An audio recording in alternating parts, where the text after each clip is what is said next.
আচ্ছা, কখনো কি আপনার কোনো কাছের মানুষ আপনাকে আঘাত করেছে? কাছের মানুষের দেওয়া আঘাতগুলো সবসময় একটু বেশিই গভীর হয়, তাই না? কারণ এদের থেকে আমরা প্রত্যাশা আর বিশ্বাসের শিকড় খুঁজতে ব্যস্ত থাকি।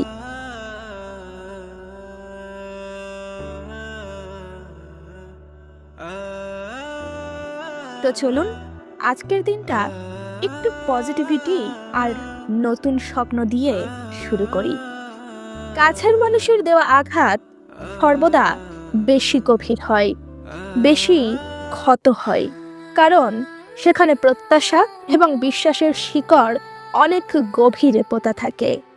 বাইরের জগতের মানুষের কাছে আমরা একটা ফর্ম পড়ে থাকি, কিন্তু প্রিয়জনদের সামনে আমরা সম্পূর্ণ উন্মুক্ত। আর ঠিক সেই সুযোগেই আমাদের কাছের মানুষগুলো আমাদেরকে আঘাত করে। আর সেই মুহূর্তে কেবল মনকে নয়, আমাদের আত্মাকেও তারা ক্ষতবিক্ষত করে। এই ধরনের মানসিক যন্ত্রণা থেকে মুক্তি পাওয়া এবং নিজেকে পুনরায় গুছিয়ে নেওয়া একটি দীর্ঘ প্রক্রিয়ার বিষয়। আজ আপনাদের সামনে কিছু কথা তুলে ধরব, যা আপনাদেরকে কাছের মানুষের দেওয়া আঘাতগুলো থেকে বেরিয়ে আসতে সাহায্য করবে। আচ্ছা, আপনি কি বলতে পারেন আঘাত কেন এত যন্ত্রণাদায়ক? তাহলে চলুন জেনে নিই। অপ্রত্যাশিত আক্রমণ। আমরা আশা করি প্রিয়জনেরা আমাদের নিরাপদ রাখবে। যখন তারা বিষাক্ত কথা বলে বা বিশ্বাসঘাতকতা করে, তখন মস্তিষ্ক সেই ধাক্কা সামলাতে হিমশিম খায়। কারণ আমরা তো জানতামই না যে আপন মানুষগুলো কখনো আঘাত দিতে পারে। পরিচিতির সংকট। প্রিয় মানুষটির চোখে নিজের যে প্রতিচ্ছবি আমরা দেখি, হঠাৎ আঘাতে তা ভেঙে চুরমার হয়ে যায়। মনে হয় আমি কি সত্যি এই ব্যবহারের যোগ্য ছিলাম? স্মৃতির দহন। প্রতিটি সুন্দর মুহূর্ত তখন বিশ্বের মতো মনে হতে থাকে। ভালো স্মৃতিগুলোও তখন যন্ত্রণার কারণ হয়ে দাঁড়ায়। সেই মুহূর্তে আপনি ভালো করে রাতে ঘুমাতে পারবেন না। কারোর ভালো মুহূর্ত আপনার চোখের সামনে ধরা দিলে মাথাটা যন্ত্রণায় ফেটে যাবে। সারাক্ষণ অস্বস্তি লাগবে, মনে হবে জীবনটা হয়তো এখানেই শেষ। কিন্তু না, জীবনটা এখানেই শেষ না। আপনি একজন মানুষ, তাই ঘুরে দাঁড়ানোটা আপনার ধর্ম। এই কঠিন সময়ে নিজেকে সামলে নিতে নিজের পদক্ষেপগুলো বিবেচনা করে এগিয়ে যেতে হবে। প্রথমত, আঘাতকে অস্বীকার না করা।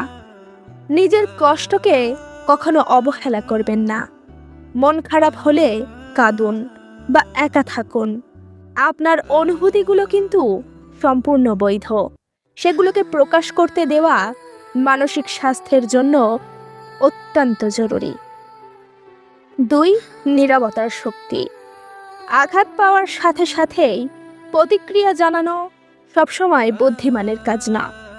অনেক সময় নীরবতা আপনাকে পরিস্থিতি বিশ্লেষণ করার এবং নিজের আত্মসম্মান বজায় রাখার সুযোগ দেয়।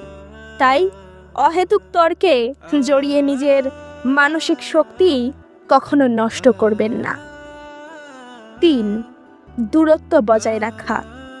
যদি কোনো মানুষ বারবার আঘাত করে থাকে, তবে তার থেকে কিছুটা দূরত্ব বজায় রাখা প্রয়োজন। এটি কিন্তু ঘৃণা নয়, বরং নিজের মানসিক সুস্থতার জন্য একটি প্রয়োজনীয় দেওয়াল। 4. সৃজনশীলতায় নিজেকে নিমগ্ন করা। মনকে শান্ত রাখতে হবে। সৃজনশীল কাজ খুব ভালো করে করতে হবে। এই যেমন লেখাপড়া, ছবি আঁকা। কোনো শখের কাজে সময় দিলে মস্তিষ্কের খারাপ চিন্তা ভাবনার ধারাগুলো পরিবর্তন হবে।